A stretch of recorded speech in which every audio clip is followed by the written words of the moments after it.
Hi, I'm Sam Sorbo. You've heard me talk about Mike Lindell, who I adore. You know, he's the inventor of My Pillow, and how that pillow has given me a good night's sleep that I need. In fact, I never knew how good I could sleep before I had my pillow. Mike continues to roll out new offers on his products, and the latest one is on his towel sets. Towels aren't something you think about often. I never knew what I was missing until I tried the towels just last year. Now, you have all helped build My Pillow into the incredible company that it is today, and you've trusted Mike Lindell to give you a great night's sleep. Mike's now changing the game with his 6-piece towel set. The set's made with USA cotton, making it extremely absorbent, and yet still providing that soft feel you look for in a towel.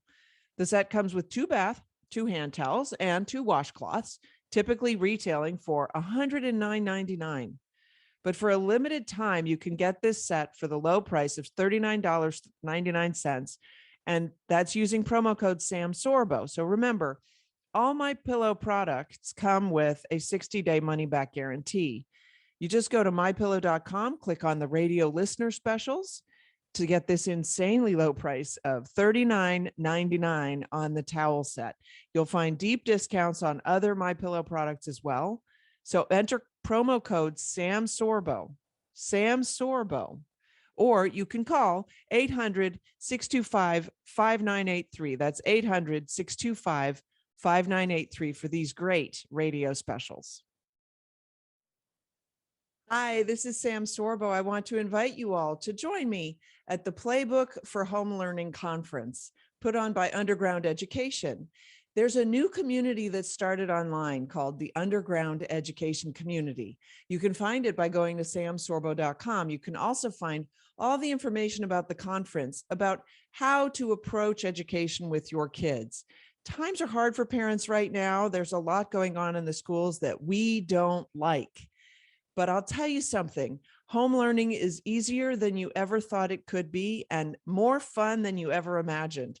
So join me at the Your Playbook for Home Learning Conference this June 24-25 in Port St. Lucie, Florida.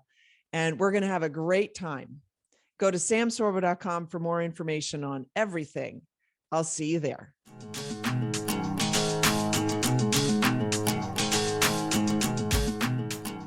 And welcome to the Sam Sorbo Show. My guest now is a husband and wife team, but I want to read the Wikipedia entry for Dinesh D'Souza. He's born as an Indian-American right-wing political commentator, provocateur, author, filmmaker, and conspiracy theorist. I just love reading people's introductions. Debbie's entry is a little bit less conspiratorial, so to speak. But welcome to the program, Debbie and Dinesh D'Souza.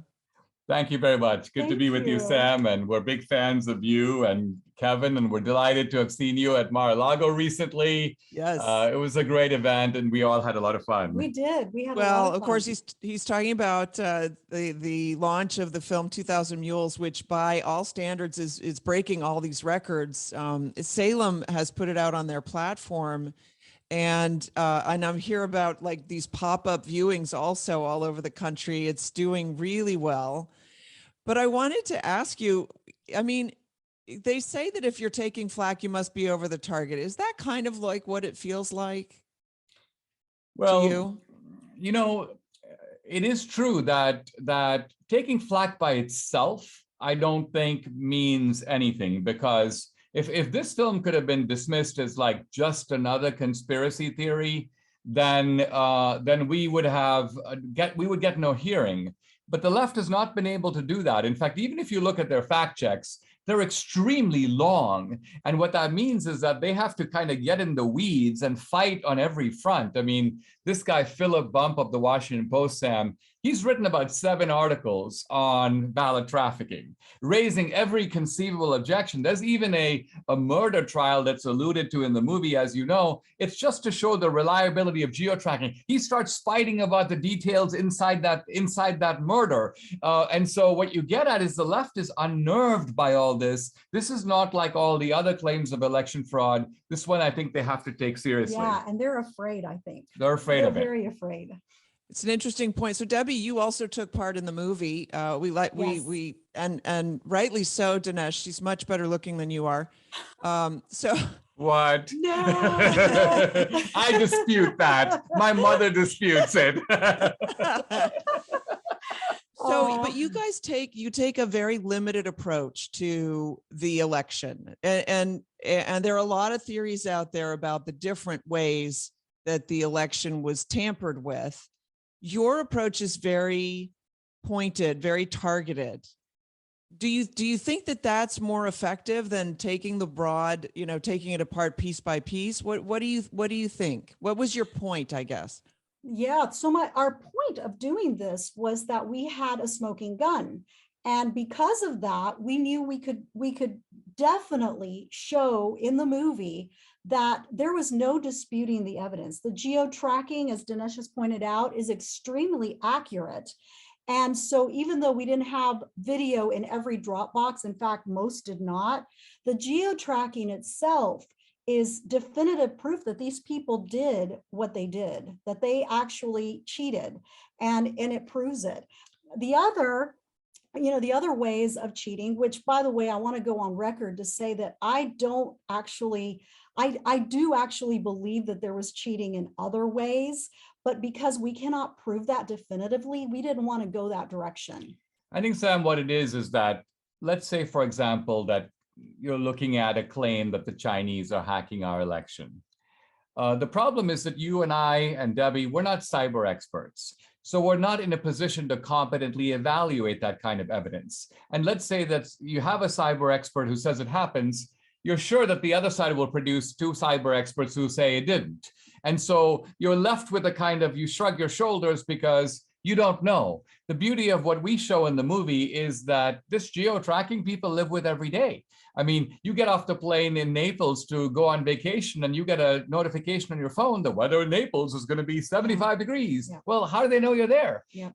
So this is something that people, it's now incorporated into law enforcement, intelligence agencies. The CDC just used it for social distancing, which is 6 feet. How do you use it for social distancing if it produces a false positive?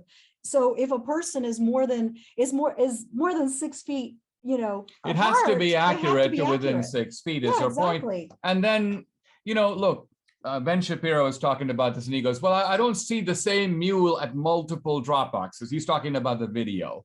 But the problem, Sam, is that a lot of these places didn't take video. It's kind of like you have a serial killer. He went to 5 homes. He left his DNA in every one of them. But there's only one home that has a surveillance camera. So you look at the time that the geo-tracking shows he was there. There he is on the video.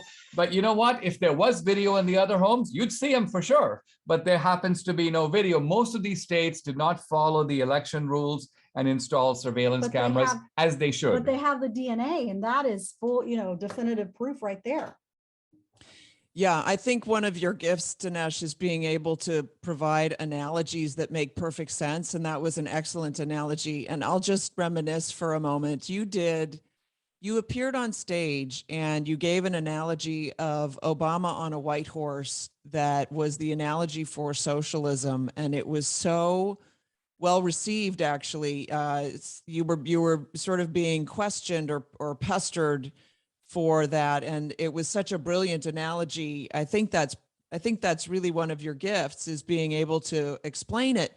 So we have the geo-tracking. We see the person at one Dropbox. We don't see him at the other ones because there is no video surveillance. My understanding is there should have been video surveillance. What's the penalty for not having cameras up?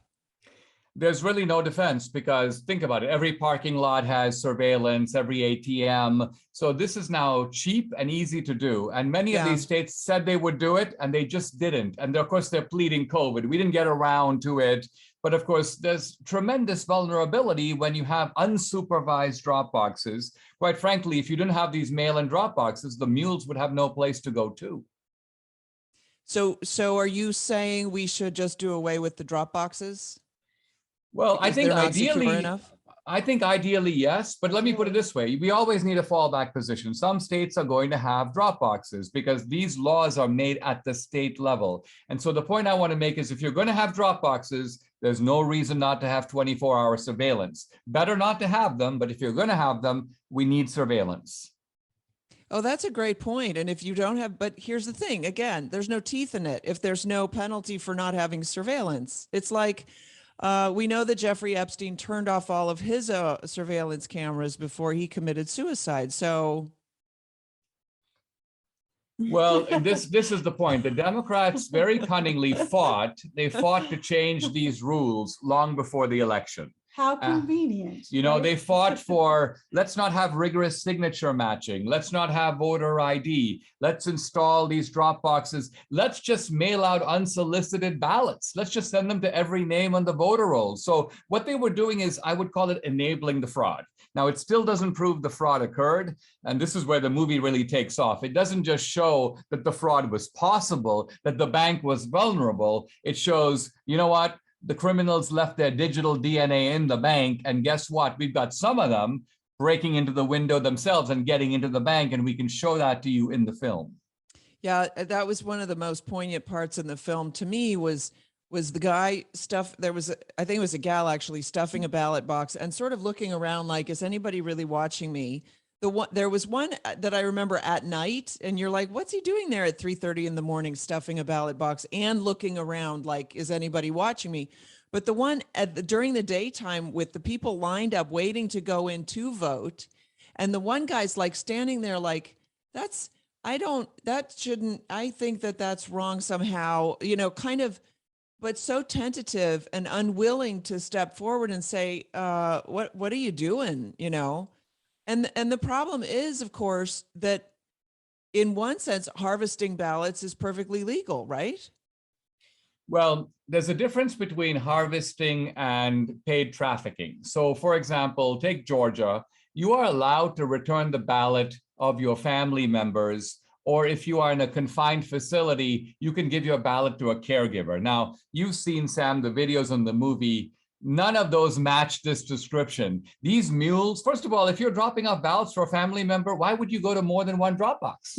Right? They have thousands of family members? True, well, Very large.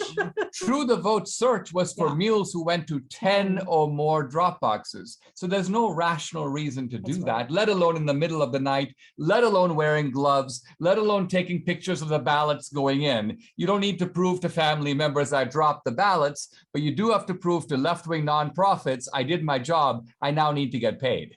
Yeah, I think that's really where the film lives, and it is in these seemingly minor details that stack up to paint a picture of nefarious behavior that otherwise really has no reason to be there. And the struggle that I see is that because of the way we're educated, people won't pay attention to those details. Like, it's very hard to get people to sort of focus and do there's like a binary metric that you go through. If this happens, does that mean, you know, X or Y? And then you choose, well, it kind of indicates X. Okay. And then if this happens, we already have that indication. What about this one? And people, you know, individually, these small things may seem insignificant, but the way you paint them in the movie, they grow in proportion, and pretty soon you're left with one conclusion. And so my last question, because I know we're running out of time and you're swamped, but what's next? You know, when I came on your show, we talked about how President Trump speaks about the movie and the contents of the movie, the subject matter of the movie, and the fact that he believes that the election was rigged or stolen or, you know, whatever. And he doesn't want to move on from that. He thinks that this is where we should park and we should fix this. But there's a big movement to say, look, let bygones be bygones. That was a disaster, but there's nothing we can do about it. Let's just move on. I'm more in Trump's camp. I think there's no moving. It's like, if somebody lies to you, they need to fess up and say, I'm sorry I lied. I understand it hurt you, and I won't do it again. And then I can begin to trust them again. But at this point, there's a huge trust loss. And so how do we move on? Where do we go from here? I think because there is no admission, the left is not willing, even in the face of smoking gun evidence, to say, you know what, you got us. They're not going to do that. The only way for this to move forward is for in one of those 5 jurisdictions that are covered in the movie, what you need is some sheriff, some attorney general, someone to move and say, you know what, I'm going to go and arrest the mules. I'm going to sit them down and I'm going to find out who paid them, who put them up to it. And then I'm going to raid those left-wing organizations. I'm going to send the troops in, so to speak, and I'm going to get all their computers and all their files and all their data, and I'm going to go through it, and I'm going to unmask this operation. That's the necessary next step, because people go, Dinesh, we've seen your movie. Can you take your movie now and go to the Supreme Court? Well, no, that's jumping like 4 steps that need to happen in between. The very next step is, and it doesn't have to happen in all 5 jurisdictions, only one. You need to have some honest public official who looks at this movie, this whodunit, if you will, and goes, you know what? If I was in the jury box, that's very convincing. I need to act. And then boom. Yep. And then also to that point, obviously fix that, but people need to be a little bit more proactive when it comes to elections. I was trained 12 years ago by Catherine Engelbrecht of True the Vote to be a poll watcher. And I talked about this in the movie. And I was very concerned, as you know, Sam, being from Venezuela, they basically, Venezuela is a decimated country because of voter fraud. And I wasn't about to watch that happen in America. And when Catherine came out 12 years ago to talk about voter fraud in Texas, in Houston, where I lived, I was like, there's no way I'm going to let this happen. So I became a poll watcher. I became a poll worker. People need to do that. They need to make sure that, it's just 2 weeks out of your life to secure these elections. And we, the citizens, have to do something about it as well. We've trusted the system all along, and now we realize we have to be involved and put our eyes directly on it. Well, I put this out to some Facebook and people just to see, hey, what would you like me to ask them? There was overwhelming support for you guys. Just thank them for what they do. But a lot of people were asking, what about, is he going to take this to the Supreme Court? And of course, the reaction to that is that's actually not what the Supreme Court is for. There has to be a court case, like there has to be an actual case. And as you pointed out, people need to take legal action. You don't personally have a case. What would your case be? It has to be brought by somebody who's injured or by the state who's injured, right? Right. We don't have standing to just march before the Supreme Court. It's just not the way the process works. That's so these people, they have the right idea. Their idea is, why isn't someone adjudicating this, someone with authority? Because the movie is showing, let's just call it extreme probable cause, right? There's clearly something big going on here. And maybe a murder. There's maybe a body in the movie. That's right. That's right. So now we need the authorities who see, I can't walk into these left-wing organizations and basically say, fess up, guys. I can't confront the mules. These are Antifa BLM guys. They're not going to admit, oh, Dinesh, yeah, we did it.